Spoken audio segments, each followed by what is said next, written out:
అందరికీ నమస్కారం. బ్రహ్మర్షి పితామహ పత్రిజీ వారి యొక్క దివ్య స్ఫూర్తితో, ఆయన వారి యొక్క చైతన్యంతో మనం ఒక చిన్న మంచి విషయాన్ని మాట్లాడుకుందామా. మనం జన్మ తీసుకున్నప్పుడు జన్మ పూర్వం విషయాలు చెప్పుకునేట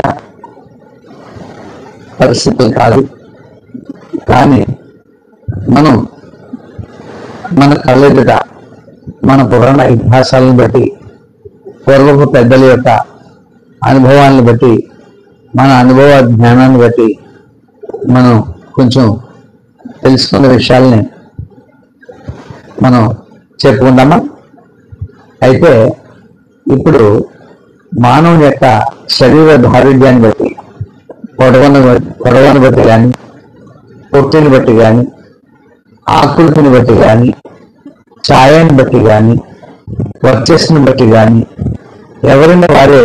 ఎవరు వర్చస్సుని వారే ప్రేమించుకున్నట్లయితే వారి యొక్క జీవితంలో వారిని అందరూ ప్రేమిస్తారు. దానికి ఉదాహరణ ఏంటంటే, శ్రీ విఘ్నేశ్వర స్వామి వారు ఉన్నారు. ఆయన యొక్క ఆకృతిని ఆయన గాఢంగా ప్రేమించుకున్నారు, అభినందించుకున్నారు. అందుచేత ఆయన ప్రపంచంలో అన్ని దేశాల వారు, అన్ని వర్గాల వారు, అన్ని జాతుల వారు కూడా, అన్ని ప్రాంతాల వారు కూడా వారిని అభినందిస్తూ ఆదిదేవుడిగా ఆయన్ని కొలుస్తున్నారు. అందుచేత మన శరీరాన్ని మనం, మన యొక్క జీవితాన్ని మనం ఎంతగా ప్రేమించుకుంటామో అంతగా అద్భుతంగా మన జీవితం నడుస్తుంది. అంతేగాని ఎదటవాడిని చూసి మన జీవితం ఎలా ఉందని ఎప్పుడు పోల్చుకోరాదు.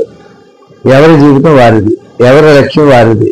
అందుచేత ఈ విషయాన్ని అందరూ చక్కటి భావంతో అర్థం చేసుకుని అందరికీ షేర్ చేసి ఎన్ఎంసీని సబ్స్క్రైబ్ చేసుకుని మరిన్ని వీడియోలతో మళ్ళీ కలుద్దాం.